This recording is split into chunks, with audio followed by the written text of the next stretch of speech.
বিশ্ব মানচিত্র থেকে অচিরেই চিরতরে মুছে যাওয়ার সময় ঘনিয়ে এসেছে দখলদার ইসরায়েলের। ইতিহাসের জঘন্যতম এই অবৈধ রাষ্ট্রটি এখন দাঁড়িয়ে আছে মহাকালের এক ধ্বংসস্তূপের উপর।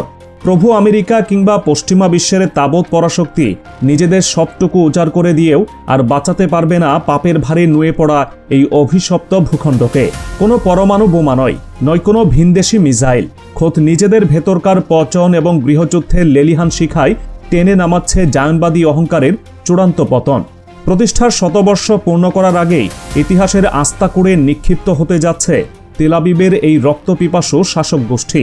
ইসরায়েলেরই এক সাবেক শীর্ষ জেনারেল নিজের মুখে শুনিয়েছেন তাদের এই অনিবার্য মৃত্যু ঘণ্টা।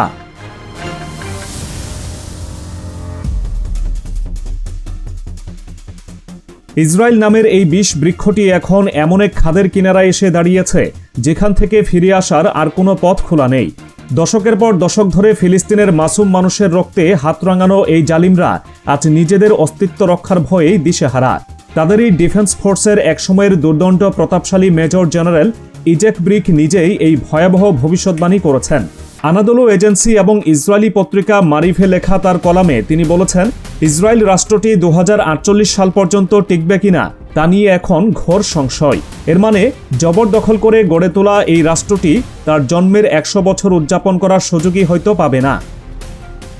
মেজর জেনারেল ব্রিকের এই স্বীকারোক্তি রক্তখেকো নেতানিয়াহুর ক্ষমতার মসনদে ভূমিকম্প সৃষ্টি করেছে। ব্রিক আরও বলেছে, ইসরায়েল এখন এমন এক গভীর অভ্যন্তরীণ সংকটে নিমজ্জিত যা বাইরের যে কোনো যুদ্ধের চেয়েও অনেক বেশি ধ্বংসাত্মক। এতদিন যারা গাজার শিশুদের ওপর বোমা ফেলে উল্লাস করত, আজ সেই আগুনের আঁচ তাদের নিজেদের ঘরেই ছড়িয়ে পড়েছে। ব্রিক তার নিবন্ধে উল্লেখ করেছেন, ইসরায়েলের সমাজ ব্যবস্থা ভেতর থেকে পুরোপুরি পচে গলে গেছে। সেখানে ঐক্যের কোনো লেশমাত্র নেই, বরং আছে চরম বিভাজন। ইহুদি বনাম আরব, কট্টর ডানপন্থী বনাম বামপন্থী এবং ধর্মান্ধ বনাম সেকুলার এই বহুমুখী দ্বন্দ্বে ছিন্ন ভিন্ন হয়ে গেছে তাদের সামাজিক কাঠামো। নিজেদের মধ্যেই অবিশ্বাস আর ঘৃণার দেয়াল এতটাই উঁচুতে উঠেছে যে এটি এখন একটি গৃহযুদ্ধের বারুদঘরে পরিণত হয়েছে, যা যে কোনো মুহূর্তে বিস্ফোরিত হয়ে পুরো রাষ্ট্রকে ভস্মীভূত করে দেবে।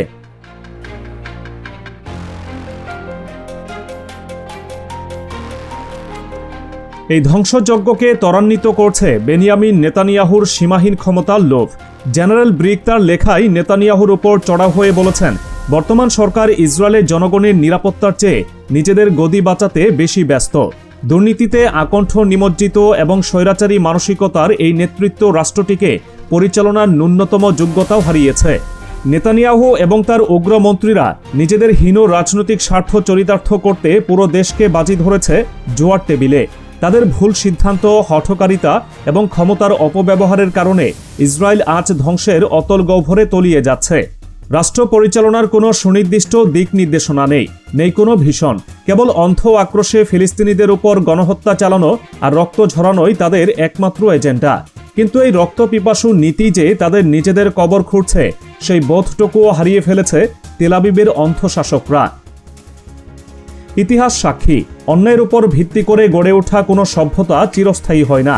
1948 সালে ফিলিস্তিনের পবিত্র মাটিতে জোরপূর্বক গেড়ে বসা এই বিস্ফোরা শুরু থেকেই টিকে আছে মিথ্যে, প্রতারণা আর লুণ্ঠনের উপর।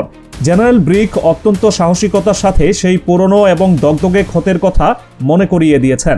তিনি বলেছেন, জায়নবাদী সশস্ত্র গোষ্ঠীগুলো সেদিন যে পৈশাচিক গণহত্যা চালিয়েছিল, লাখ লাখ ফিলিস্তিনিকে তাদের ভিটেমাটি থেকে উচ্ছেদ করে উদ্বাস্তুতে পরিণত করেছিল, সেই পাপ আজ তাদের ছায়ার মতো তাড়া করে ফিরছে। অন্যের জমি দখল করে, অন্যের ঘরবাড়ি বুলডোজার দিয়ে গড়িয়ে দিয়ে যে রাষ্ট্র গড়ে তোলা হয়েছে, তার ভিত্তি কখনোই মজবুত হতে পারে না। 1967 সালে ফিলিস্তিনের বাকি অংশটুকুও গায়ের জোরে দখল করে নেয় এই আগ্রাসী বাহিনী। এরপর থেকে টানা কয়েক দশক ধরে তারা স্বাধীন ফিলিস্তিন রাষ্ট্র গঠনের দাবিকে বুড়ো আঙুল দেখিয়ে আসছে। কিন্তু এই দীর্ঘদিনের দখলদারিত্ব, অবিচার আর জুলুমের পাহাড় এখন ইসরায়েলকে বিশ্ব দরবারে একঘরে করে দিয়েছে।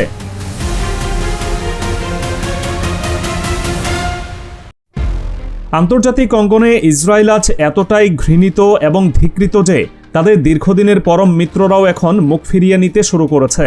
আমেরিকা যতই অস্ত্র আর ডলারের বস্তা দিয়ে সাহায্য করার চেষ্টা করুক না কেন, বিশ্ব বিবেকের প্রবল স্রোতের বিপরীতে দাঁড়িয়ে এই অবৈধ রাষ্ট্রকে রক্ষা করা আর সম্ভব নয়।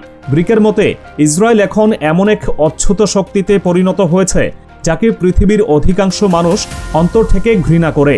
জাতিসংঘ থেকে শুরু করে আন্তর্জাতিক আদালত, সব জায়গাতেই আজ ইসরায়েলের বিরুদ্ধে ধিক্কারের ঝড় উঠছে। দক্ষিণ আফ্রিকা সহ বিশ্বের বহু দেশ আন্তর্জাতিক বিচার আদালতে ইসরায়েলের বিরুদ্ধে গণহত্যার মামলা ঠুকে দিয়েছে, যা তাদের মুখোশ বিশ্ববাসীর সামনে উন্মোচন করে দিয়েছে। এতদিন যারা ইসরায়েলের জঘন্য অপরাধকে প্রশ্রয় দিত, তারাও এখন নিজ দেশের জনগণের চাপের মুখে ইসরায়েলের সাথে সম্পর্ক রাখতে ভয় পাচ্ছে।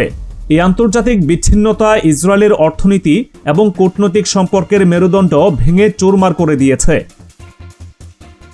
ইসরায়েলের পাপের বোঝা যে কত বড় তা বুঝতে পেরেছে তাদের নিজেদের নাগরিকরাই। এই বহুমুখী সংকট, অনিশ্চয়তা আর মৃত্যুর ভয়ে সাধারণ ইসরায়েলিরা এখন দেশ ছেড়ে পালানোর জন্য মরিয়া হয়ে উঠেছে। যেই তথাকথিত প্রমিসড ল্যান্ডের রঙিন স্বপ্ন দেখিয়ে ইউরোপ আমেরিকা থেকে ইহুদিদের নিয়ে আসা হয়েছিল, সেই স্বপ্ন আজ বিভীষিকাময় দুঃস্বপ্নে পরিণত হয়েছে। নিরাপত্তা নেই, শান্তি নেই, আছে শুধু সাইরেনের কর্কশ শব্দ আর মৃত্যুর হিমশীতল ভয়।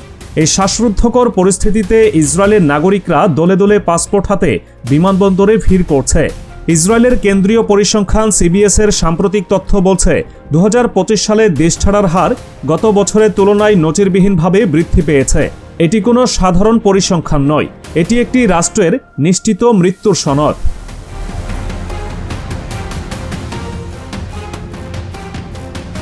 যাদের হাতে সামান্য অর্থকড়ি এবং বিদেশি পাসপোর্ট আছে, তারা আর এক মুহূর্তও এই অভিশপ্ত ভূখণ্ডে থাকতে চাইছে না।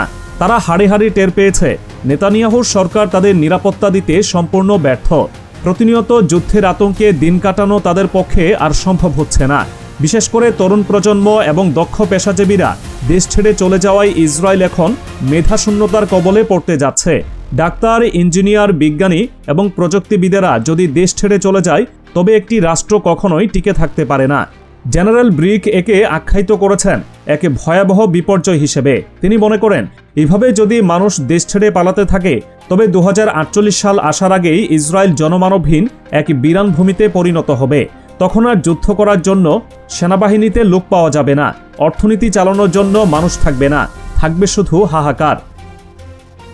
এই পলায়নপর মনোবৃত্তি প্রমাণ করে ইসরায়েলি সমাজের মনোবল পুরোপুরি ভেঙে গুড়িয়ে গেছে।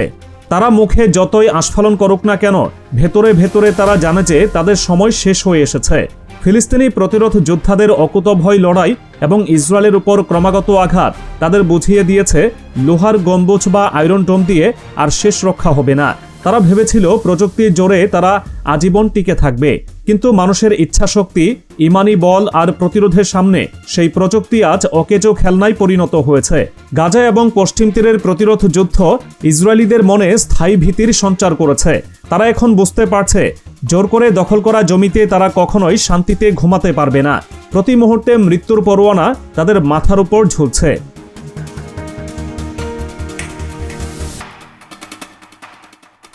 মেজর জেনারেল ইজেক ব্রিকের এই সতর্কবার্তা আসলে ইসরায়েলের অনিবার্য পরিণতিরই প্রতিধ্বনি। তিনি সাফ বলেছেন, বর্তমান পরিস্থিতি যদি চলতে থাকে, তবে আগামী কয়েক বছরের মধ্যেই ইসরায়েল পুরোপুরি ধসে পড়বে। নেতানিয়াহুর সরকার যতই হুঙ্কার দিক, বাস্তবতা হলো তাদের পায়ের তলার মাটি সরে গেছে বহু আগেই। অভ্যন্তরীণ কোন্দল, রাজনৈতিক অস্থিরতা, অর্থনৈতিক মন্দা এবং আন্তর্জাতিক বয়কট সব মিলিয়ে ইসরায়েল এখন চতুর্মুখী আক্রমণের শিকার। এই অবস্থায় যুক্তরাষ্ট্রের মতো পরাশক্তিও তাদের বাঁচাতে পারবে না, কারণ আমেরিকার নিজের অবস্থাও এখন নড়বড়ে এবং তারা চাইলেও ইসরায়েলের এই অভ্যন্তরীণ পতন রোধ করতে পারবে না। পতন যখন হাড়ের মজ্জায় পৌঁছে যায়, তখন কোনো ওষুধেই আর কাজ হয় না। ইসরায়েলের এই আসন্ন পতন আসলে ইতিহাসের এক নির্মম কিন্তু ন্যায়সঙ্গত বিচার। যে রাষ্ট্রটি প্রতিষ্ঠিত হয়েছিল অন্যের রক্ত আর লাশের পাহাড়ের উপর, তার পরিণতি যে এমন ভয়াবহ হবে তা ছিল প্রকৃতির অমোঘ বিধান। প্রকৃতির নিয়মেই অত্যাচারীর পতন ঘটে এবং ইসরায়েল তার ব্যতিক্রম নয়। আজ বিশ্ববাসী দেখছে কিভাবে একটি পরমাণু শক্তিধর রাষ্ট্র ভেতর থেকে ওই পোকার মতো খেয়ে ফেলা হচ্ছে। তাদের অহংকার আজ ধুলোয় মিশে যাচ্ছে। ইসরায়েলের পতনের এই ঘণ্টা বাজতে শুরু করেছে এবং তা থামানোর সাধ্য কারো নেই।